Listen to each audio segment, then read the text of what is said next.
My name is Chantra. I'm 66 years old.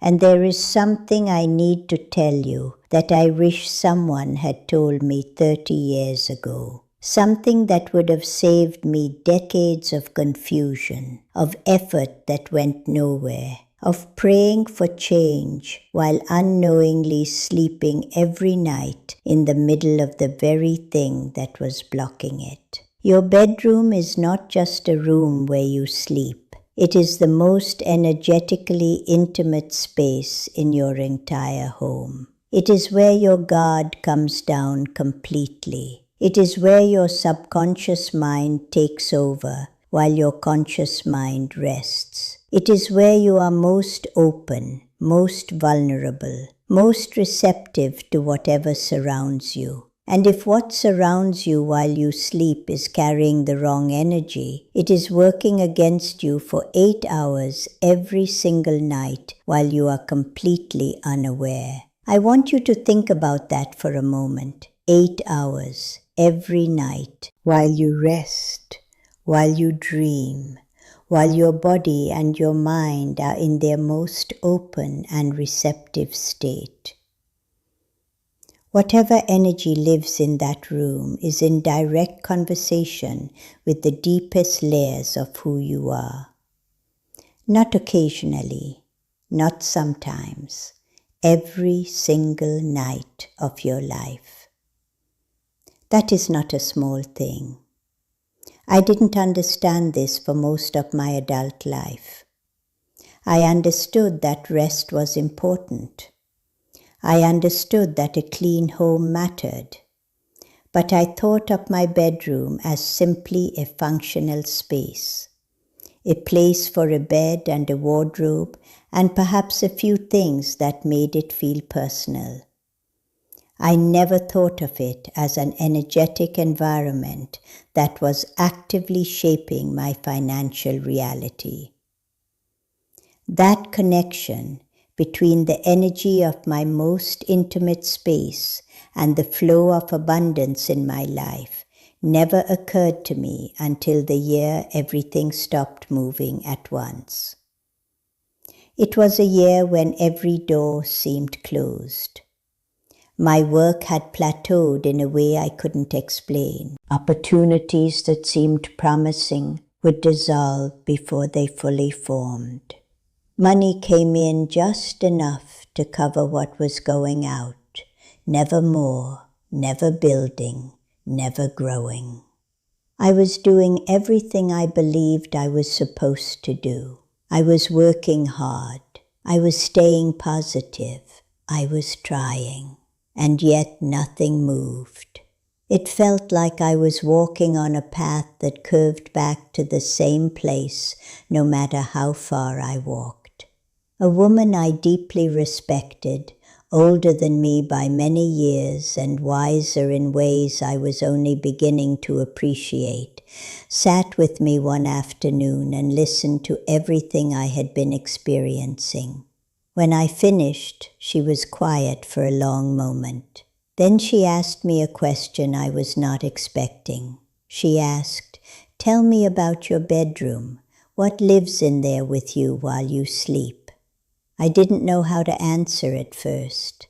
I described the furniture, the color of the walls, the curtains. She shook her head gently and said, "That's not what I mean. What energy lives in there? What emotions have soaked into that space? What objects are you sleeping beside that carry stories you haven't finished yet?" That question opened something in me. I went home and stood in the doorway of my bedroom and looked at it with completely new eyes. And what I saw, when I truly looked, genuinely unsettled me.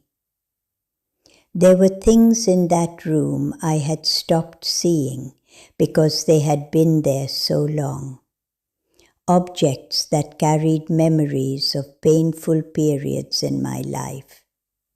Photographs from a time when I was deeply unhappy. a piece of furniture that had belonged to a relationship that ended in betrayal. Books I had never finished that sat in a pile, representing things I had started and abandoned. Clothes I no longer wore that filled the wardrobe so completely that there was almost no empty space, no room for anything new to enter. And in the corner, half hidden behind the door, a collection of things I had simply put there because I didn't know where else to put them. Old papers, broken things I kept meaning to fix, objects without purpose that had found a home in my bedroom because no other room had claimed them. All of that was in the space where I was sleeping every night. All of that was in energetic conversation with my subconscious mind while I was completely open and undefended.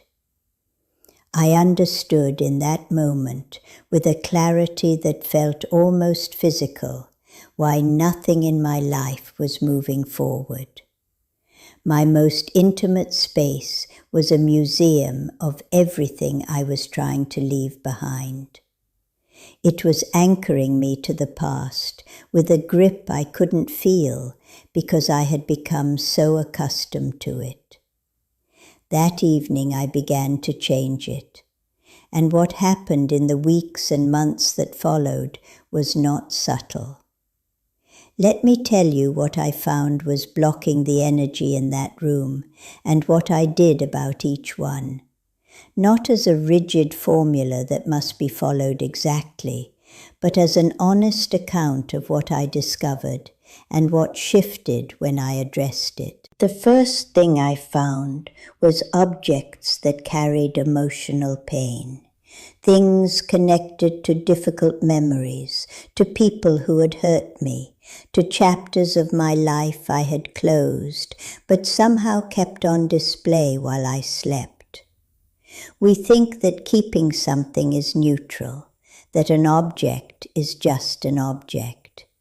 But objects absorb the energy of the experiences connected to them. And when those objects live in your bedroom, in your most receptive space, you are absorbing that energy every night, whether you are conscious of it or not. I removed everything in that category, not in anger, not in bitterness, but in the quiet understanding that I was choosing my present over my past. The second thing I found was mirrors facing the bed. I had a large mirror positioned directly across from where I slept and had never thought anything of it. But I learned that mirrors in this position are believed in many ancient traditions to be deeply disruptive to the restful, receptive state of sleep. They are amplifiers, and when you are in your most open state, an amplifier facing you is not something to be casual about. I repositioned the mirror so it no longer faced the bed directly. The quality of my sleep changed almost immediately. And the quality of my sleep changed the quality of my days in ways I had not anticipated. The third thing I found was clutter beneath the bed. I had boxes stored under my bed, things I told myself I was keeping because I might need them someday. Old documents, clothes from seasons past, objects that didn't have a proper home. In the understanding of energy flow that ancient traditions describe, the space beneath the bed is directly connected to the quality of rest and the freedom of energy during sleep. Sleeping above clutter is sleeping above unresolved and stagnant energy every single night. I cleared everything from beneath that bed completely. Not reorganized, cleared. And the feeling of lightness in that room afterward was immediate and unmistakable. The fourth thing I found was too much of the past on my walls. Photographs and images that belonged to chapters already closed.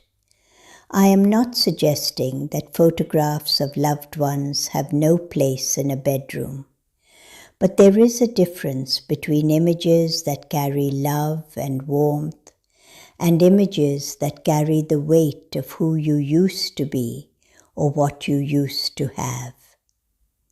Look at what you have chosen to surround yourself with while you sleep, and ask honestly whether those images are pulling you forward or anchoring you to something behind you.